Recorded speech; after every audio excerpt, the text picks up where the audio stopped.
Top Med Talk. Hello, welcome to Top Med Talk Down Under. I'm Andy Cumpstey and I'm here again with my co-host Kate Leslie at the Australian and New Zealand College of Anaesthetists and Faculty of Pain Medicine's annual scientific meeting in Cairns, in beautiful far north Queensland in Australia. It's been a fantastic meeting so far, hasn't it, Kate? It has, and we're getting right into the middle of the meeting where we're starting to hear about the basic science and clinical research that's being done by our fellows around the region. We've had the breaking trial session this morning. There's poster sessions going on, and looking down there before, I saw some facilitated research discussions in the healthcare industry area. And then tomorrow we've got the major prize session for emerging research leaders, the Gilbert Brown Prize. And there's also the trainee prize, you name it prize. We give everyone a prize. Prizes for everyone. That's right. But I think one of the real big selling points of this meeting is the level of the scientific programme. Yes. And all the presentations in their own right are fantastic, but the plenary talks, particularly so far, have been brilliant. And we're very fortunate to have one of those plenary speakers here with us now, and then also another speaker who will be speaking a bit later, but has been plenary speakers in the past. And it's an honour to have Chris Connor and Jamie Sleigh with us. So please, Chris, tell us a bit about yourself. Where are you working and what's your background? I work at Brigham and Women's Hospital in Boston and at Harvard Medical School. And I'm originally a biomedical engineer before I became an anaesthesiologist. And really, my research interests are the mechanisms of consciousness and how we go about measuring consciousness or awareness or depth of anesthesia. And so the talk that I did this morning was about the reverse engineering of the BIS monitor, simply because it's been my great white whale since I was a resident. What is this box? How does it work from an engineering standpoint? How could it possibly propose to know whether someone is anesthetized? What are its secrets? And so really almost as a COVID project, I bought one on eBay and then set about doing a very, very careful forensic examination and disassembly of it in order to determine what it is and how it works. Fantastic. So I'm going to come back to that in just a second. But again, Jamie, if you could introduce yourself for our listeners at home and tell everyone a bit about where you work. So I'm Jamie Sleigh. I work in Hamilton, but it's a sort of offshoot of the University of Auckland Medical School.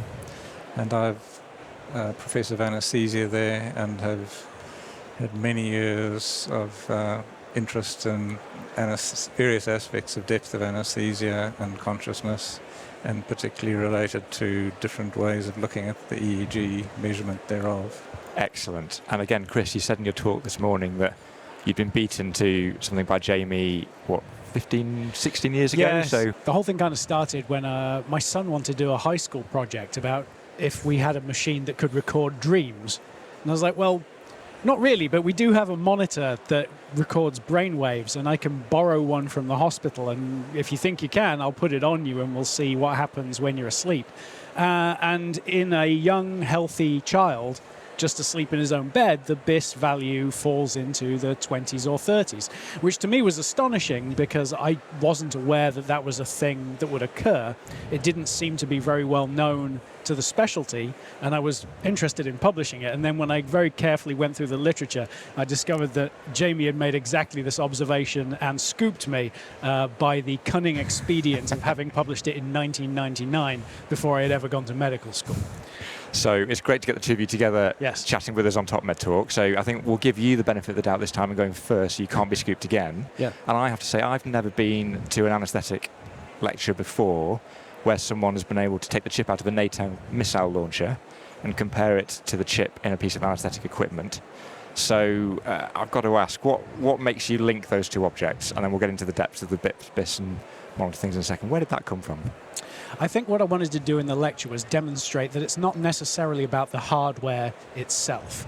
It's about the algorithms that are implemented on the hardware. And I thought one of the easiest ways to show that, or one of the ways that would be most effective for the audience, was to show that you can take fundamentally the same processor, use it in a BIS monitor, use it in an arcade game, use it in a guided missile. It's not necessarily the hardware that makes the outcome. It's the software that's written for it. And I guess that leads on, bringing Jamie in this as well, but there's not just the algorithm and the hardware, but there's the clinician that interacts with that system as well, isn't it? You touched on that in your talk, Chris, but again, I know, Jamie, that's something you're passionate about and have done some work on before, but how does all this work? We get a number on a BIS monitor, and then there's a clinician that's got to interact with that and do something with it. The whole thing about the EEGs, you must use it like all the other monitors. So you never just say, oh, well, if the heart rate goes above 80, I'm going to do this or that.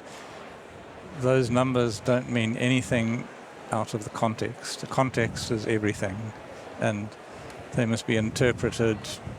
I mean, I'm not entirely favour of numbers at EEG anyway, but they certainly must be interpreted in the context, and that context includes, whether the surgeon's about to, cut the femur, or there's a whole lot of other stuff going on in the anaesthetic room, and if you're going to interpret the EEG, you have to use common sense. And similarly, you must look at the raw signal. I mean, you don't just look at the end tile or the heart rate. Suddenly the heart rate doubles. Oh, it's because it's picking up the T wave every time, So you mentioned that we shouldn't be slavishly following a number from a processed EEG monitor, but rather looking at other aspects of the signal. You wrote a terrific tutorial paper about that decades ago, pointing out the different features that we should be looking for, and you've written more recently about the spectrogram. Can you tell us a bit about what the listeners at home should be looking for when they interpret the EEG? As I see it, we're using the EEG to tell us that the drugs we're giving are getting there, the drip hasn't issued, or you forgot to turn the vaporizer on, etc. And so you want to see some kind of expected response according to how much drugs, or is the patient getting the drugs you think you're giving them? And you also want to use it to pick up the outliers. There's some patients particularly sensitive or particularly resistant to anesthesia.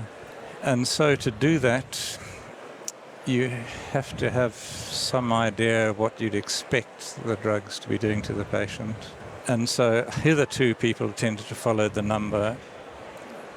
And essentially the numbers are just telling you that the waves which used to be small and fast are now big and slow. I mean, you can simplify it quite a lot. Yes. And so the numbers give you a measure of that, but often you can see more if you actually look at the different frequencies, and in modern EEG monitors that's described as a DSA or a spectrogram, where you can kind of see in a bit more detail which different frequencies are being affected by the drugs or by the surgery. But again, you want to see blue at the top of the screen, red at the bottom of the screen. I mean... Humans are pattern recognition people. Yeah, that's right. And you can see that from the other side of the room in a glance. In half a second, you know everything's sweet with the patient while you're squeezing the blood in or whatever other activities are taking up your attention.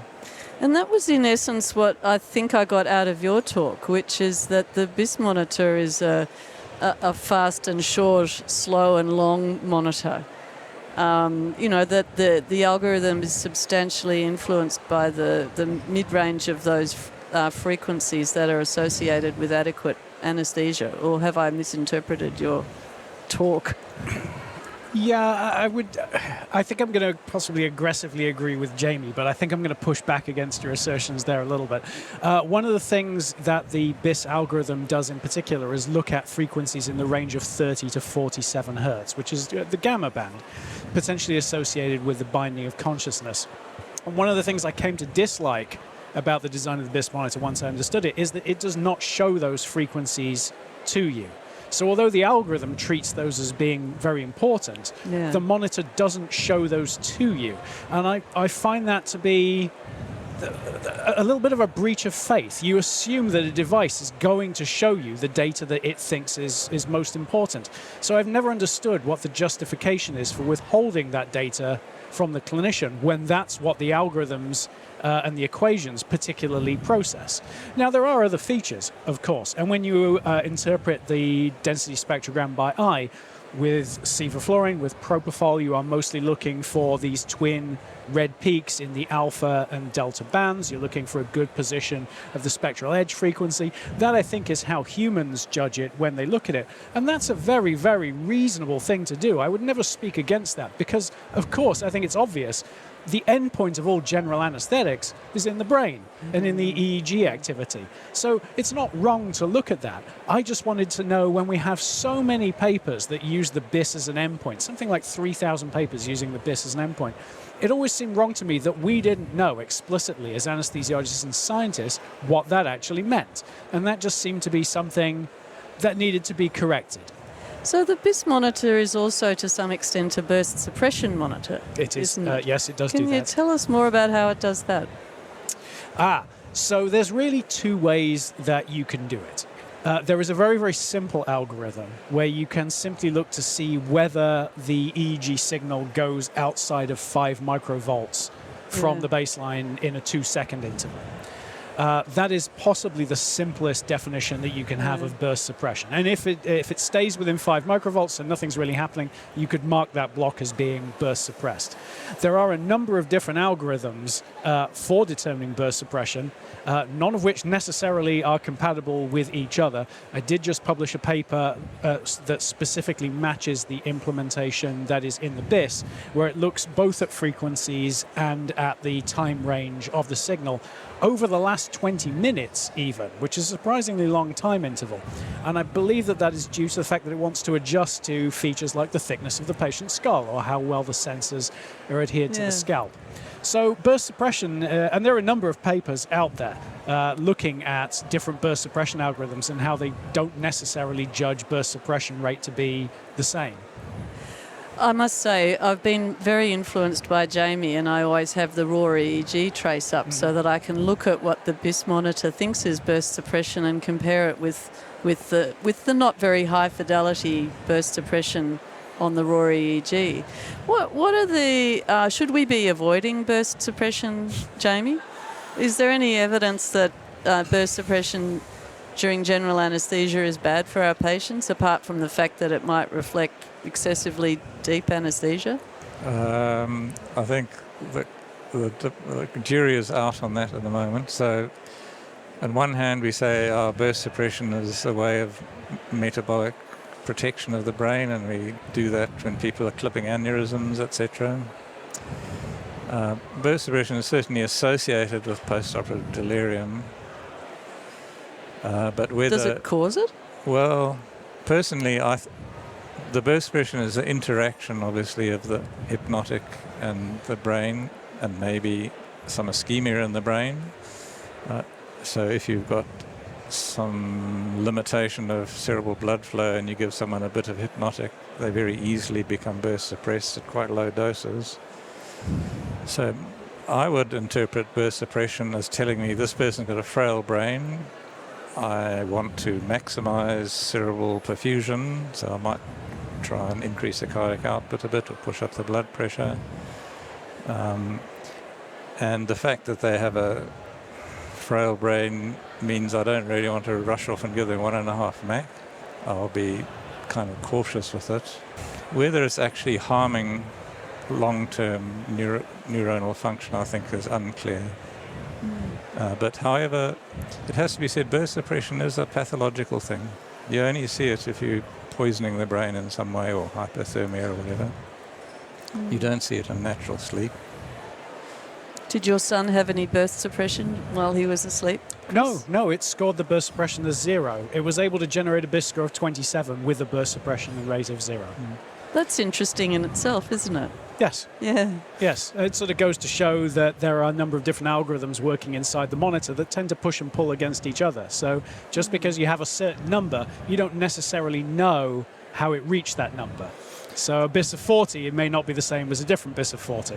Also, it's because young people have big EEG amplitude, and so it'll be huge delta waves producing that, I would imagine. But I think that comes back to that really fundamental point that you made earlier, Jamie, but again in your talk you talked about, Chris, but context is key, and whether that's a native missile launch or a computer game or you're some asleep, or whether that's a young brain or an older brain, elective surgery, emergency surgery, but all these numbers have to be read within a context, and that's kind of fundamental to our understanding of the system. But does that context change through the case? So, I mean, beginning of surgery, middle of surgery, end of surgery, is that all one context, or are they three different contexts, or does that not matter? Well, you'll have an underlying starting brain state that is more or less the same through the surgery, but things do change through surgery. There's obviously a lot of, in some surgeries anyway, there's a lot of inflammatory activation. And even without inflammatory activation, your brain will change slightly in terms of hypnotics. So, I don't know, Max Kels's group did that study a few years ago where they gave healthy volunteers 3 hours of 1.5% ISO. And at the beginning, a lot of them was burst suppression, but then it went away after a while. There was no surgical stimulus or anything. Somehow there's some adaptation occurring in the brain. And I wouldn't say it's a big effect in clinical anesthesia, but it's an interesting observation. For all that my background is in science and engineering, in my clinical care, I do respect the art of the anesthesiologist. We have frailer and sicker patients. And what I'm looking for is technology that serves the anesthesiologist in taking over those patients. I'm not looking for technology that wants to make me fit into it or thinks that it knows how to take care of the patient better than I do. So I'm interested in all these technologies, but only to the extent that they serve the clinical endpoint and the care of the patient. I'm not really looking for an artificial intelligence solution that somehow moves me as the anesthesiologist out of the system. I want to be in the middle, seeing all the data, let me be the judge of that and weigh it accordingly. I have that expertise. That's what I want to bring. So that's a great segue to the titration paradox. Aha, yes. So which of you gentlemen would like to explain the titration paradox for our listeners? How about you, Jamie? Okay. So supposing we think about the BIS and the hypnotic as an example. In most patients, when you increase the amount of propofol, the BIS will tend to go down. And so there's a negative correlation between the BIS and the propofol concentration. If you look at individual patients, you'll see that pretty commonly, almost universally. If you then get 100 patients and just measure the propofol concentration and the BIS and measure it, I don't know, every 10 minutes, and you lump all those together, and you'll often find that there'll be a positive correlation between the drug concentration and the BIS. So in other words, when you plot this huge scatter plot, it'll look like increasing propofol increases the BIS. And another great example of that is that the patients in the ICU who get the most noradrenaline have got the lowest blood pressure. Yep. And so the titration paradox basically is that there's a discrepancy between what we understand at a individual causal level of what a drug is doing to the patient and what we see when we do these correlations from large population-based databases. It's not really a paradox because it makes perfect sense. It's not a paradox like the statement, this statement is false, which is fundamentally irreconcilable. The titration paradox is a question of understanding. So picture your own clinical practice, right? You have to do a TIVA. Let's say you're doing it for a spine surgery where they're doing monitoring. So you're going to be doing propofol and remifentanil, maybe paralyzing, maybe not. Okay, let's concentrate on the propofol. All right, you're going to have, let's say I let you put a BIS on, out of the kindness of my heart. You want to target a BIS of, say, 40 for the surgery. How are you going to run that infusion? And let's pretend that we're dealing with poor Americans like me, so you can't have TCI, you have to start an infusion rate. Okay, so what's your opening bid for the infusion rate? Maybe 120 mics per kilo per minute. Well, I haven't used a manually controlled infusion of propofol since 1998. Well, sure I ever have. Sorry. It's funny, Americans can't drive manual cars, and yet they have manual infusion I'd clubs. target a TCI of 4. Okay, great. We can do it your way. Okay, so we're going to have a TCI of 4. In this patient, now normally if you increase the amount of propofol, the BIS should go down. Yes. Yes, and if you decrease the amount of propofol, the BIS should go up. Yes. Right, that's what happens with a normal patient. Now, consider the whole population of people. Okay, so forget we're talking about individuals. You, as the anesthesiologist, open with your bid of 4 propofol units, yes? Some of your patients are not going to respond to that adequately. Their BIS is going to be too high, right? So you're going to have to give them more propofol in order to bring the BIS down towards 40. You're probably not going to titrate it all the way down to 40, but you're going to increase the propofol. Some people, older, sicker patients, they're going to get too deeply sedated with your opening offer of 4 propofol. So you're going to have to turn that down, right? And then their BIS value is going to creep up towards 40, but still be less. Now do you see the problem? The patients who are on the highest propofol actually have BIS values above 40, and the patients who are on the lowest values of propofol actually have BIS values below 40. So the titration paradox comes about through the interaction of the patient, the drug, and now you, the anesthesiologist. That's what causes the appearance of the paradox, the appearance of you, the clinician, in the feedback loop. So, Jamie, why are you giving a presentation about the titration paradox? What's the importance to us? Well, I mean, initially it's related to research, and so the idea that people are going to unthinkingly extrapolate from large databases and work out various correlations, I think is something that concerns me, because you basically see, I mean, almost every paper has, we titrated anesthetic so the blood pressure was 80 to 100, or we titrated so the BIS was 40 to 60. I mean, almost every anesthetic involves a titration in some case, and often this will be a covert titration. I mean, you'll be fiddling around with stuff to achieve some kind of target, which will be correlated with the outcome target. And so it makes interpretation of all those studies very difficult. So that's from a research point of view. From a clinical point of view, my message really is that you'll practice your clinical work to some degree on what you read in the journals. And so I think I would just like to increase the level of skepticism and particularly negative results. So I've sort of lost the ability to interpret a negative result these days. That's very troubling, Jamie. Yeah, I think you just got to think about it carefully.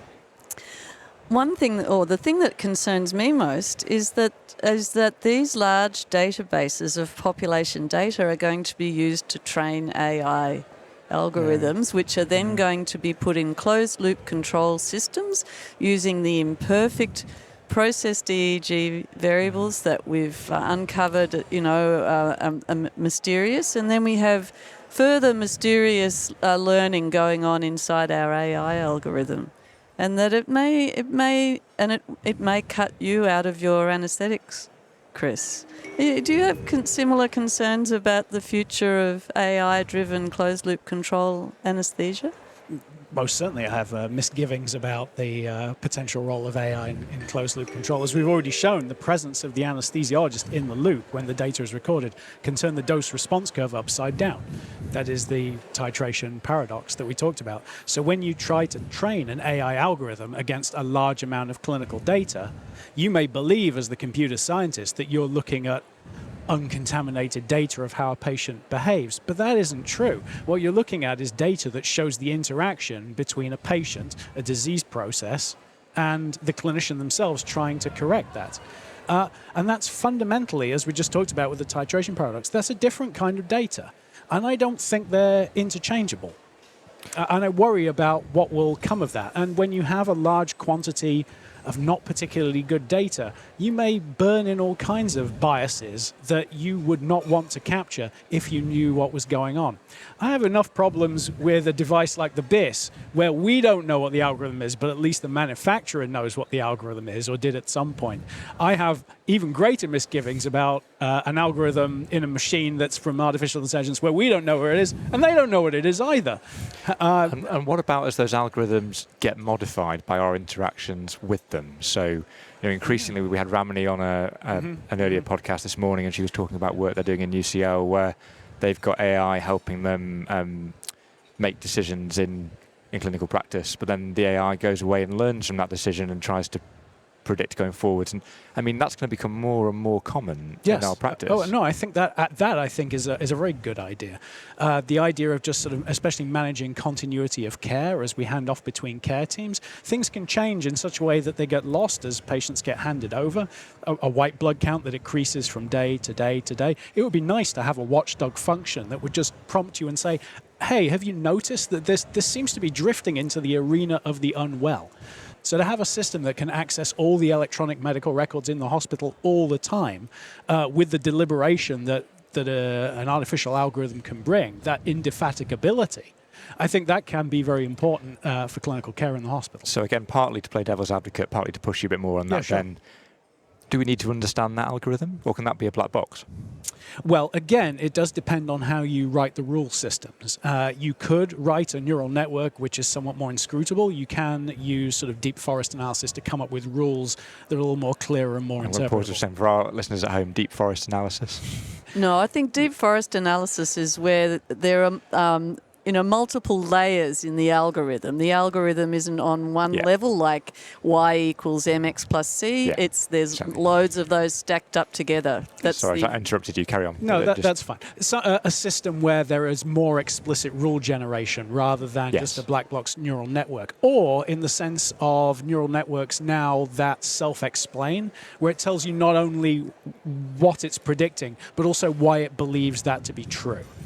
Which is part of the new practice of distilling neural networks to capture the understanding it in a more compact form.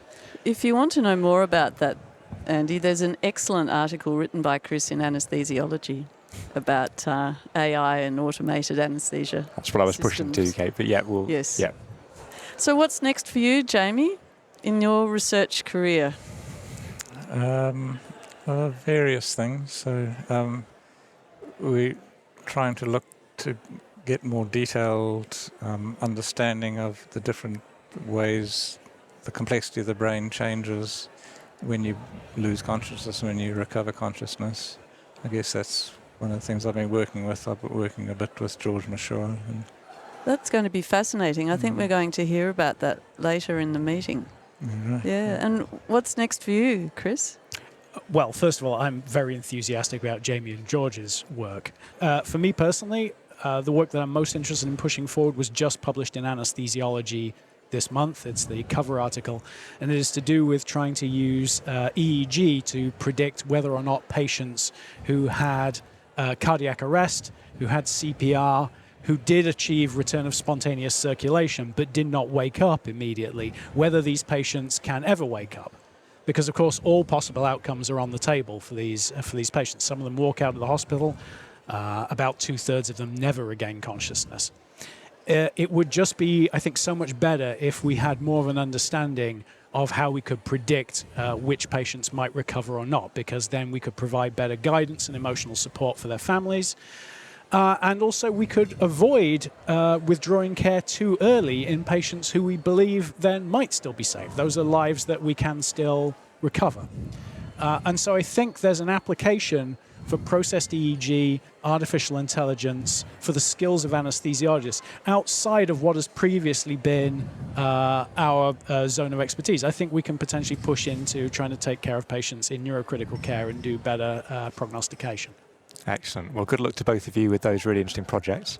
I'm afraid we're out of time, but thank you at home for listening. As always, you can find us on our app, on our website, and on social media.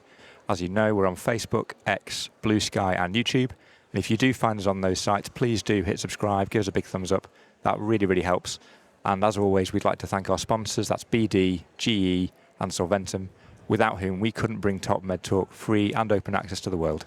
Thanks again. Look forward to hearing you all next time.